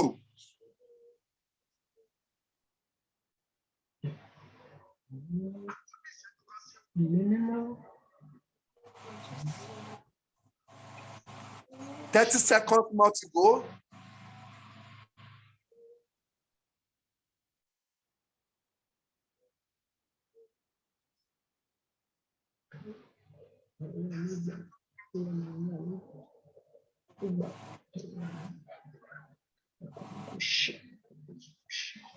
$20 seconds more to go.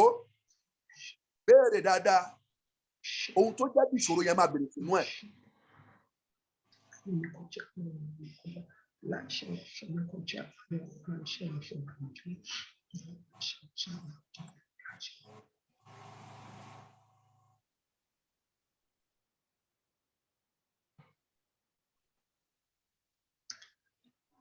$10 seconds more to go.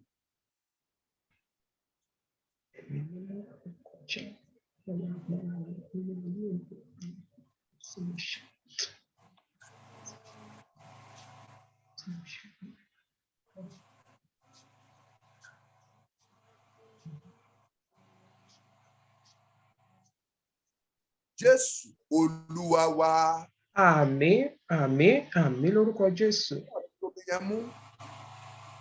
Àìkú àìsá ìdìbàjẹ́. Jehovah.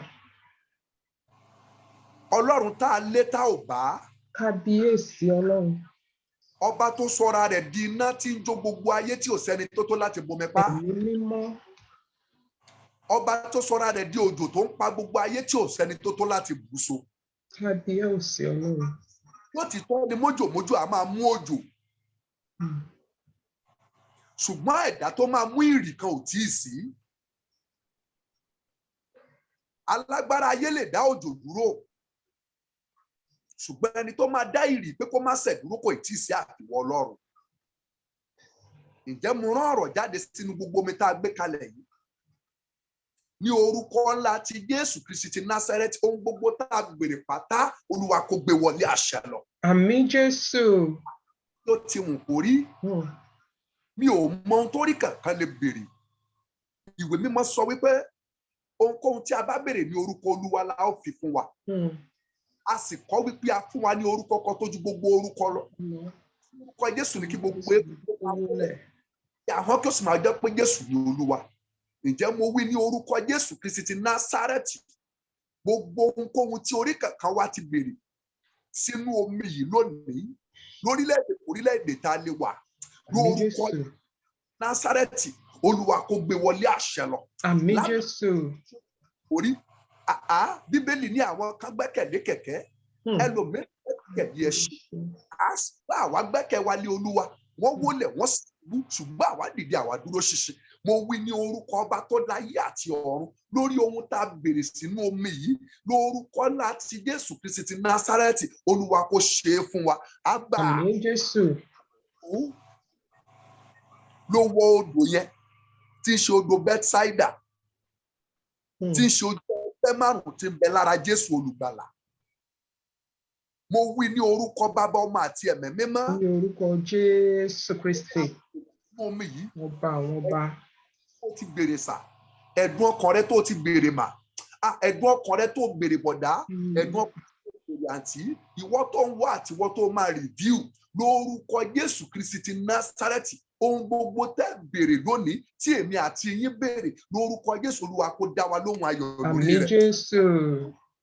Lẹ́nu wa tá a fi ẹnu wa béèrè lọ́wọ́ Ọlọ́run mi ò mọ ibikíbi tí bàtà ti gbé ń ta ọ́ lẹ́sẹ̀ ṣùgbọ́n gbọ́ ohùn yìí o lẹ́yìn ohùn yìí lórúkọ Jésù bàtà yẹn ò ní ta ọ́ lẹ́sẹ̀ mọ́. Àmín Jésù. Ohun tó dojú kọ bí ìṣòro ohun tó dojú kọ bí ìṣòro lónìí yìí gangan Olúwa mú kúrò ńbẹ̀ fún ọ ò ní rí ìṣòro ò ní rí ìdààmú mọ́ wá yóò fún ọ lómìnira. Ìwé John 8:36 sọ wípé bí ọmọ bá sọ wá di òmìnira nítorí àwa yóò di òmìnira lórúkọ Jésù Kristi ti Násárẹ́tì níbi iṣẹ́ rẹ lọ gba òmìnira. Àmín Jésù. Gba òmìnira ní agbègbè rẹ lọ gba òmìnira nínú ilé rẹ lọ gba òmìnira lórí mínísítírì ẹ gba òmìnira. Ǹjẹ́ a gbàdúrà fún iṣẹ́ ìránṣẹ́ yìí lórúkọ Jésù kó bẹ̀rẹ̀ sí ní tẹ̀síwájú sí i. Mo wí bàbá ọmọ àti ẹ̀mí mímọ́ iṣẹ́ ìránṣẹ́ yìí kó má ṣe di òkú. Mo sọ ọ́ jáde gẹ́gẹ́ bí Elédùmarè iṣẹ́ tí ń rìn níwájú Ọlọ́run kò ní sẹ́yìn lábẹ́ àkókò tó ti wù kórí ohun tó máa mú kí iṣẹ́ yìí ó padà sẹ́yìn lórúkọ Jésù Olúwa kó dá. Mo gbàdúrà fún iṣẹ́ yìí Bíbélì sọ wípé gbàdúrà fún Jerúsálẹ́mù gbogbo ẹni tí fẹ́ yóò sì ṣe rere. Ǹjẹ́ mo gbàdúrà fún iṣẹ́ ìránṣẹ́ yìí lórúkọ Jésù Kristi Násárẹ́tì Olúwa kó mú tẹ̀síwájú ìwà ìbàjẹ́ lórúkọ Jésù ìwà ìbàjẹ́ ò ní wọnú iṣẹ́ ìránṣẹ́ yìí. Mo sọ nígbà wọnú iṣẹ́ ìránṣẹ́ yìí Sátánì ò ní lógo lórí iṣẹ́ ìránṣẹ́ yìí Sátánì ò ní gbogbo lórí iṣẹ́ ìránṣẹ́ yìí. Mo gbà á ládùúrà lórúkọ Jésù gbogbo àwa ènìyàn tá a jẹ́ alábàápín lónìí a ó ní ẹ̀rí wa yóò sì dájú. Adúpẹ́ torí ògo ni fún Olúwa lókè ọ̀run lókè ọ̀run ògo ni fún Ọlọ́run. Gbọ́ àdúrà wa Ọlọ́run tiwa láyé lórúkọ Kristi Olúwa àtolùgbàlà wa ni a gba àdúrà. Àmín. Àmín. Àmín lórúkọ Jésù. Praise the Lord. Hallelujah.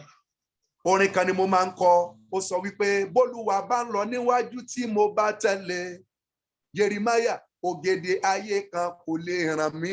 Hallelujah. Ní iná lẹ́nu àdáwówó onídàrára torí náà mo darí gbogbo ògo sọ́dọ̀ rẹ. Mo darí gbogbo ògo sọ́dọ̀ rẹ.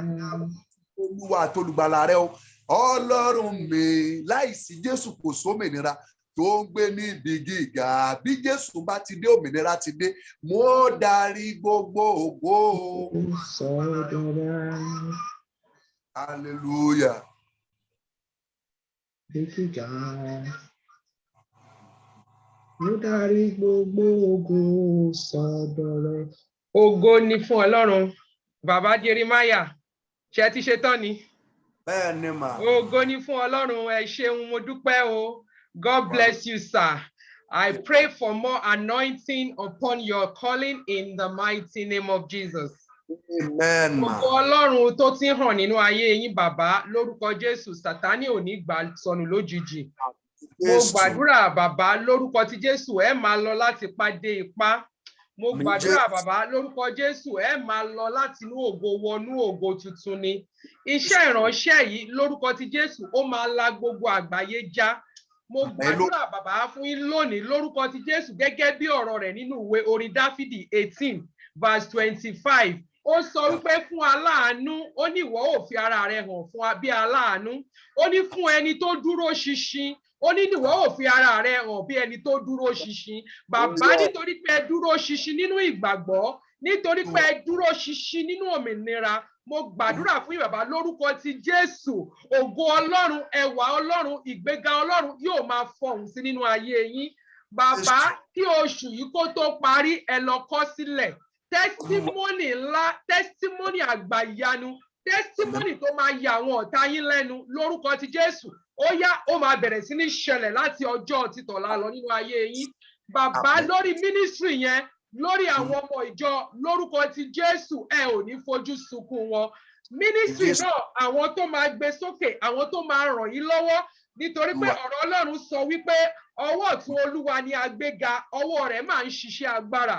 Bàbá ọwọ́ agbára Ọlọ́run ó yá kó fọhùn iṣẹ́ àmì nínú ayé yín, kó fọhùn iṣẹ́ ìtúsílẹ̀ nínú ayé yín, kó fọhùn iṣẹ́ ògo tuntun nínú ayé yín. Ó ní ohùn Olúwa ó ló ń bẹ lórí omi púpọ̀.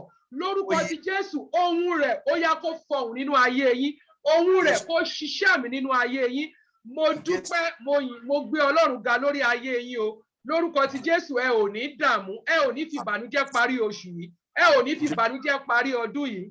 Testimony ńlá láti ṣẹ́jú yìí kó bẹ̀rẹ̀ sí ní fọhùn nínú ayé yín. Mo dúpẹ́ torí gbogbo ìgbàkígbà tí mo bá pè yín lẹ máa ń jẹ́ mi.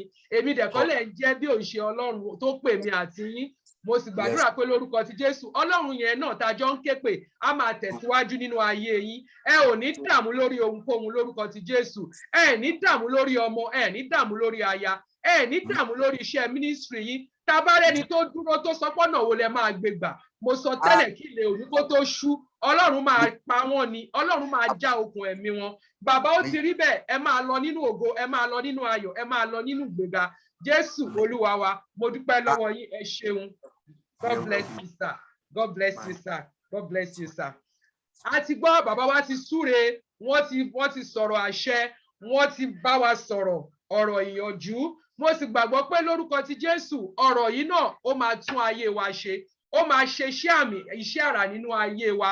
Ọ̀rọ̀ tí a gbọ́ lónìí, ọ̀rọ̀ ìmúlọ́kànlé ni, ọ̀rọ̀ tí ó máa lékè ní testimony ni. Ìtorí pé gbogbo ọkàn tó bá fi ara balẹ̀, tó bá gbọ́ ohùn Olúwa, tó bá gbọ́ ọ̀rọ̀ Ọlọ́run, ó yẹ kẹ́ ẹ mú lò ní kẹ́ sì ṣe àtúnṣe. Mo sì gbàgbọ́ wípé lórúkọ ti Jésù, gbogbo ọkàn tó wà lórí platform yìí, gbogbo ọkàn tó fi ìgbàgbọ́ dúró títí di wákàtí àti ọ̀wọ̀ yìí, mo gbàdúrà fún yín lórúkọ ti Jésù. Àánú Ọlọ́run tó ń ṣògo lórí ìtẹ́ ìdájọ́, ó máa bẹ ayé yín wò, ó sì máa bẹ iṣẹ́ ìránṣẹ́ yín wò. Gbogbo àwọn bàbá màmá tó wà lórí platform yìí, orí òkè ìràpadà ọ̀nà ìgbàlà, mo dúpẹ́ lọ́wọ́ yín fún pé ẹ farahàn nínú platform yìí. Mo gbàdúrà pé lórúkọ ti Jésù, ògo yín yóò máa farahàn sí, ògo yín yóò máa bú jáde sí. Mo gbàdúrà fún àwọn bàbá wa náà, Bishop Amos Idowu. God bless you, sir. Thanks for your great support, and the Lord will continue to support you in everything in the mighty name of Jesus. Power Must Change and will continue to grow, work stronger in the mighty name of Jesus. Ẹ ò ní fojú sunkún ọmọ, ẹ ní fojú sunkún aya. Lórúkọ ti Jésù, iṣẹ́ ìránṣẹ́ náà yóò máa tẹ̀síwájú. Mo dúpẹ́ lọ́wọ́ gbogbo ọkàn pátápátá tó tún máa padà wò mí. Mo gbàdúrà pé lórúkọ ti Jésù, a ti fi ayọ̀ bẹ̀rẹ̀ oṣù yìí. Èmi àti a máa fi ayọ̀ parí rẹ̀. Lẹ́yìn ọ̀la, lẹ́yìn program ọ̀la yìí, mo gbàdúrà pé lórúkọ ti Jésù, testimony ńlá ó máa fọhùn nínú ayé yín. Ẹ̀mí tí wàá mú ní dúró ṣinṣin nínú ìgbàgbọ́, ẹ̀mí tí máa mú ní dúró dé òpin, tí kì í jẹ́ kí ènìyàn ya ẹsẹ̀ níwájú Ọlọ́run. Ọlọ́run yóò yọ̀ǹdarú ẹ̀mí yẹn fún yín. Kò ṣe gbogbo ènìyàn ló ní ẹ̀mí àti dúró ṣinṣin, ṣùgbọ́n mo gbàdúrà pé pẹ̀lú ọ̀rọ̀ tá gbọ́ lánàá àti ìta gbọ́ lónìí, ọ̀rọ̀ ìyànjú ni, ọ̀rọ̀ tí múni lọ́kàn le ni, ọ̀rọ̀ ìgbàgbọ́ ni. Mo sì gbàdúrà pé lórúkọ ti Jésù, ọ̀rọ̀ yìí yóò ṣe àtúnṣe nínú ayé mi àti yín. Ọ̀rọ̀ yìí yóò mú ọkàn wa le níwájú Ọlọ́run. Ọ̀rọ̀ yìí yóò mú èmi àti yín dúró ṣinṣin níwájú Ọlọ́run títí dé òpin. A ò sì ní ya ẹsẹ̀ ní ọ̀nà náà ní àṣẹ ti Ọlọ́run. Mo dúpẹ́ lọ́wọ́ gbogbo ọkàn. Mo fi àsìkò yìí, mo tún fi pe gbogbo wa bákan náà ní ọjọ́ ti tọ̀la sí program tọ̀la. Ọ̀la ní the final program yìí. Mo gbàdúrà pé oore ọ̀fẹ́ tá fi máa lè darapọ̀ láti wá gbọ́ ọ̀rọ̀ ti tọ̀la náà, láti wá bá Ọlọ́run pàdé. Mo gbàdúrà pé lórúkọ ti Jésù, ọ̀run máa yọ̀ǹda rẹ̀ fún èmi àti yín. Ohùn mi ò ní lè wá, ohùn mi ò ní lè gbọ́. Ọ̀rọ̀ yìí kò ní fọ̀ sí èmi àti yín lórúkọ ti Jésù. Mo gbàdúrà pé testimony ńlá jálè oṣù yìí ó máa tilé yín jáde. Ẹ̀yin máa ní testimony ayẹ̀ kan, ẹ̀yin ní testimony ìgbéga kan. Jálè oṣù yìí ẹ ò ní dààmú. Gbogbo ọkàn tó rí àmì ńlá ṣe, mo ní jálè oṣù yìí ẹ ò ní sọ ohunkóhun nù. Mo ní jálè oṣù yìí ẹ ò ní sọmọnù, ẹ ò ní sáyánù. Tá a bá rí ogun coronavirus tó yìí wà káàkiri, lórúkọ Jésù kò ní wọnú ilé yín, kò ní wọnú ayé àwọn ọmọ, kò ní wọnú ayé ọkọ, kò dẹ̀ ní wọnú ìjọ yín. Mo gbàdúrà pé lórúkọ ti Jésù, bí òkè ńlá bó ti ṣe yí Jerusalem ká, bẹ́ẹ̀ ni Olúwa yí àwọn ènìyàn rẹ̀ ká. Mo gbàdúrà lórúkọ ti Jésù, agbára Ọlọ́run yóò yí yín ká, Ọlọ́run yóò ṣídìbò yín, ààbò Ọlọ́run kò ní ká kúrò lórí yín, kò ní ká kúrò lórí iṣẹ́ ìránṣẹ́, kò ní ká kúrò nínú ilé yín. Mo gbàdúrà fún gbogbo yín pátápátá àti gbogbo ọkọ̀ àti ìrìnjú Olódùmarè tó ń gbọ́ mi àtàwọn tó máa padà gbọ́ mi, wípé jálè oṣù yìí testimony ńlá ó máa tilé yín jáde. Testimony ògo inú ilé yín ló ti máa bẹ̀rẹ̀. Lórúkọ ti Jésù ni mo gbàdúrà.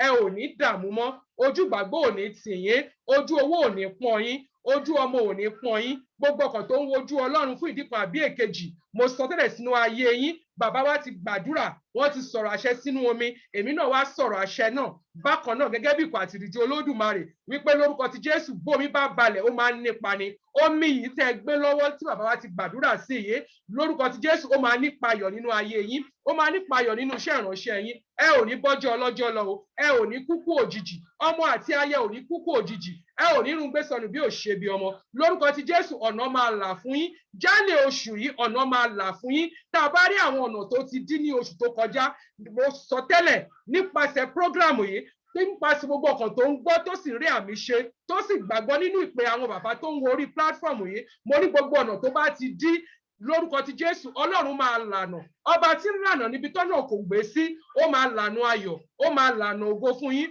mo sọ bàbá yóò rí bẹ́ẹ̀ mo sọ fún wọn màmá yóò rí bẹ́ẹ̀ lórúkọ ti Jésù ẹ máa lọ nínú ògo lórúkọ Jésù ẹ máa lọ nínú ayọ̀ testimony ó yá kó máa ti ilé yín jáde testimony kó máa ti ọ̀nà yín jáde testimony ayọ̀ kó máa ti inú iṣẹ́ yín jáde ó ti rí bí ó ti ṣe bẹ́ẹ̀ Jésù Kristi Olúwa wa àmín àmín àmín lórúkọ ti Jésù mo fi àsìkò yìí mo fi invite gbogbo wa ní ọjọ́ títọ́lá láti parapọ̀ láti bá àwọn bàbá wa pàdé Prophet Adéolú Moses Adéolú àwọn náà ní iṣẹ́ ìrìnjú títọ́lá mo sì gbàgbọ́ pé lórúkọ ti Jésù ẹ̀mí tí máa mú ni dúró títí di ọjọ́ títọ́lá tó máa mú wa dúró láti wá gbọ́rọ̀ Ọlọ́run máa jẹ́ kí ẹ̀mí náà kó bà lé wa o a ò ní wà bákan náà mọ́ iṣẹ́ náà yóò máa tẹ̀síwájú bàbá Rìhóbòt lórúkọ Jésù mínísítírì yín yóò máa tẹ̀síwájú ayé àwọn ọmọ yín máa tẹ̀síwájú ayé ìjọ náà yóò máa tẹ̀síwájú lórúkọ ti Jésù wọn ò ní béèrè wọn ò ní fi ẹ̀jẹ̀ yín wọn ò ní fi ilẹ̀ wọn ò ní béèrè ẹ̀jẹ̀ yín lórúkọ ti Jésù Sátánì ò ní gba ọmọ lọ́wọ́ yín lójijì iṣẹ́ ìránṣẹ́ yẹn kó fọhùn sí kó fọhùn jó gba àtẹ̀yìn wá lọ lórúkọ ti Jésù àwọn aláàánú tó máa ran iṣẹ́ ìránṣẹ́ yẹn lọ́wọ́ lórúkọ Jésù Ọlọ́run máa yọ̀ǹda rẹ̀ Ọlọ́run máa connect wọn mọ́ yín lórúkọ ti Jésù bí Jacob ṣe bá ní ìbápàdé pẹ̀lú áńgẹ́lì àti Ọlọ́run mo gbàdúrà pé lórúkọ ti Jésù irú ìbápàdé yẹn lórúkọ ti Jésù ẹ̀yin náà máa bá pàdé Hánà bá Ọlọ́run pàdé ní Ṣílò ẹ̀yin náà máa bá Ọlọ́run pàdé ní ìyanu ọ̀nà tí ẹ ò ro kàn tì tẹ́lẹ̀ lórúkọ ti Jésù Ọlọ́run máa mú yín pàdé aláàánú àti olóore aláàánú àti ẹni tó ní ògo tó máa rán ìpè yẹn lọ́wọ́ tó máa gbé ìpè náà sókè lórúkọ ti Jésù Ọlọ́run máa connect ẹ̀ mọ́ yín mo gbàdúrà fún yín Elizabeth Olúwaṣẹmọ lórúkọ ti Jésù ẹ máa rí àánú gbà ẹ máa rí ògo gbà ẹ máa fi ayọ̀ ẹ máa fi parí oṣù yìí ẹ máa fi ayọ̀ ẹ máa fi parí ọdún yìí gbogbo ọkàn pátápátá tó ń gbọ́ mi ẹ ti fi ayọ̀ bẹ̀rẹ̀ ọdún yìí mo sọ tẹ́lẹ̀ lórúkọ ti Jésù láṣẹ bàbá ọmọ ẹ̀mí mímọ́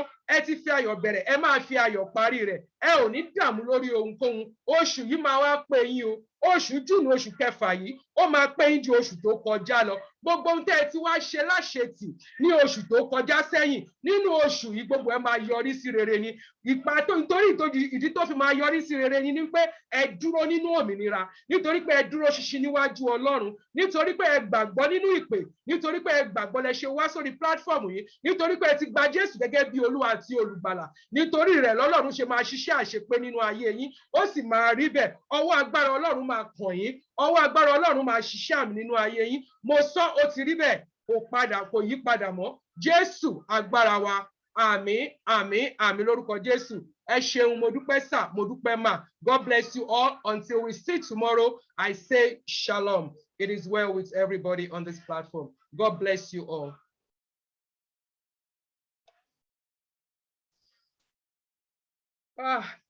Mo ti stop live. God bless you. Baba Rìhóbòt.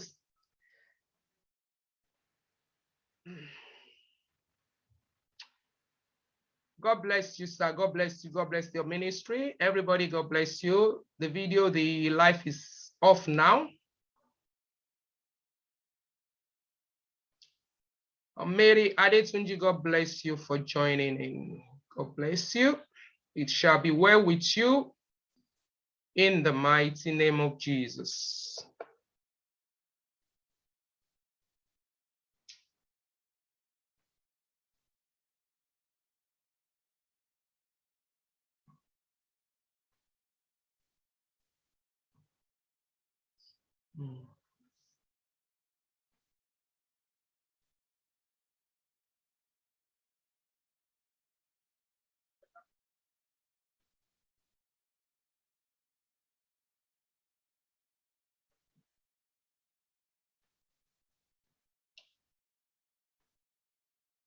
God bless you, sir. God bless you, sir. God bless you.